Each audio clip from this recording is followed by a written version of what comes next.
Assalamualaikum warahmatullahi wabarakatuh. Selamat pagi semuanya. Perkenalkan saya Dayang Dina Wijani dengan NIM D10512110557 dari kelas C akan mempresentasikan makalah saya tentang pengelolaan buangan limbah industri tapioka. Industri tapioka merupakan salah satu industri berbasis pertanian yang memiliki potensi besar untuk dikembangkan. Industri tapioka termasuk industri hilir di mana industri ini melakukan proses pengolahan dari bahan ubi kayu yang berasal dari petani menjadi tepung tapioka. Tepung tapioka adalah pati dari umbi singkong yang dikeringkan dan dihaluskan. Singkong merupakan komoditas umbi-umbian yang memiliki banyak manfaat yang dihasilkan terutama sebagai bahan baku makanan serta bahan awetan singkong nantinya akan dijadikan tepung tapioka. Proses pembuatan tepung tapioka melalui beberapa tahap, yaitu yang pertama pemilihan bahan baku, ketela pohon yang digunakan sebagai bahan baku yang berkualitas tinggi. Kedua, pengupasan kulit, singkong yang akan diproses terlebih dahulu dikupas kulitnya. Industri tapioka dalam skala besar, proses pengupasan dipadukan dalam satu operasi dengan alat pencuci mekanik, sedangkan industri tapioka dalam skala kecil, pengupasan dilakukan secara manual. Ketiga, pencucian. Singkong yang telah dikupas dicuci dengan air bersih agar kotoran dari sisa tanah dan getah singkong yang masih menempel dapat hilang. Keempat, pemarutan. Setelah singkong dicuci, kemudian singkong diparut yang nanti menghasilkan bubur singkong.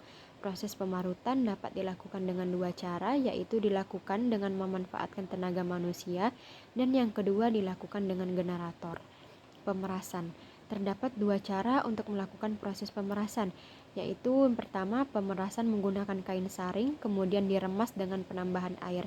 Yang kedua, proses pemerasan dilakukan dengan mesin saringan. Keenam, pengendapan. Proses pengendapan bertujuan untuk memisahkan pati murni dari pengotor lainnya. Proses pengendapan berlangsung selama 24 jam. Setelah 24 jam, air di bagian atas endapan dialirkan ke bak penampung limbah cair, sedangkan endapan pati diambil dan siap dikeringkan. Pengeringan. Proses pengeringan bertujuan untuk mengurangi kandungan air dalam tepung tapioka. Proses pengeringan bisa menggunakan sinar matahari atau alat pengering buatan. Proses pengeringan dengan sinar matahari idealnya dilakukan selama 2 hari. Namun sebaliknya, apabila pada musim hujan, proses penjemuran ini memerlukan waktu yang lama. Kedelapan, penghalusan. Pati kering yang telah dijemur kemudian dimasukkan ke dalam mesin penghalus sehingga dihasilkan tepung tapioka yang halus. Limbah yang dihasilkan dari proses pengolahan tepung tapioka terdapat dua jenis limbah, yaitu limbah padat dan limbah cair. Limbah padat berasal dari proses pengolahan industri tepung tapioka, yaitu berupa kulit singkong yang berasal dari pengupasan singkong dan ampas singkong atau onggok, yang merupakan limbah hasil pengolahan pati untuk dijadikan sebagai tepung tapioka. Kulit singkong biasanya dimanfaatkan sebagai pupuk organik dan pakan ternak. Onggok dimanfaatkan untuk pakan ternak sapi. Untuk onggok yang memiliki kualitas bagus biasanya diolah kembali menjadi tepung Asia. Limbah cair hasil pengolahan tepung tapioka yaitu berupa air tajin dan elot atau cai balendrang. Air tajin merupakan air yang berasal dari pati singkong yang telah diendapkan. Elot atau cai balendrang merupakan kumpulan limbah yang berasal dari getah dan air bekas proses pengolahan singkong. Dapat dilihat di sini terdapat tabel kandungan limbah cair dan padat industri tapioka yang bersumber dari Nurida 2009 dan Rentani 1999. Tahapan-tahapan pengolahan limbah cair industri tapioka adalah sebagai berikut. Yang pertama, grade chamber.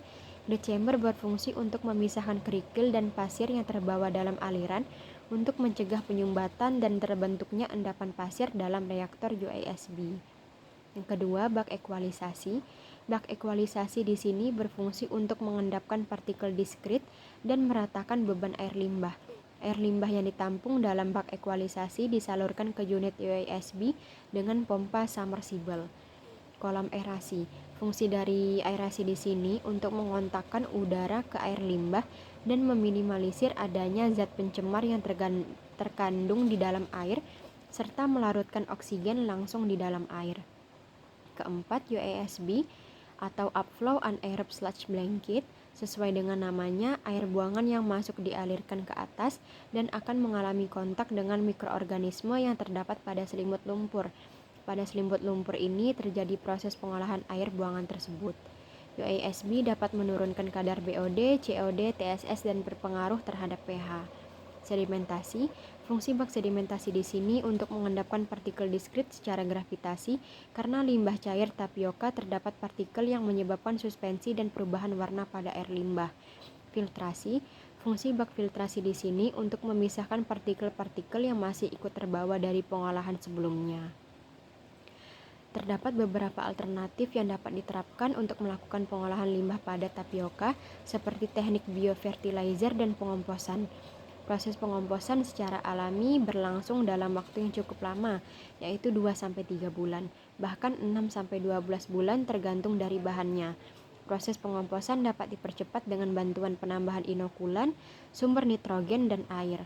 Teknik biofertilizer dapat dilakukan dengan cara menambahkan bioling 5. Bioling 5 adalah kumpulan dari 5 macam mikroorganisme yang berperan dalam pendegradasian bahan organik, yaitu bakteri Bacillus thuringiensis, Bacillus subtilis, Bacillus megatherium, Lactobacillus plantarum, dan Hamir Saccharomyces cerevisiae. Dampak yang dihasilkan dari limbah industri tapioka terhadap lingkungan dan manusia. Yang pertama itu ada limbah tapioka mempunyai konsentrasi BOD dan TSS yang tinggi. Hal ini menyebabkan kandungan oksigen terlarut di dalam air menjadi rendah, bahkan habis. Akibatnya oksigen sebagai sumber kehidupan bagi makhluk air tidak dapat terpenuhi sehingga makhluk tersebut akan mati. Yang kedua, selain itu, air limbah yang dibuang ke lingkungan dapat membentuk genangan yang menjadi tempat perkembangan vektor seperti nyamuk, lalat, dan lain-lain. Yang ketiga, mengurangi nilai estetika. Dan yang terakhir, apabila sumber air atau sumur yang tercemar dimanfaatkan masyarakat dapat menimbulkan masalah penyakit seperti gatal-gatal, batuk, dan sesak nafas. Sekian dari saya. Assalamualaikum warahmatullahi wabarakatuh.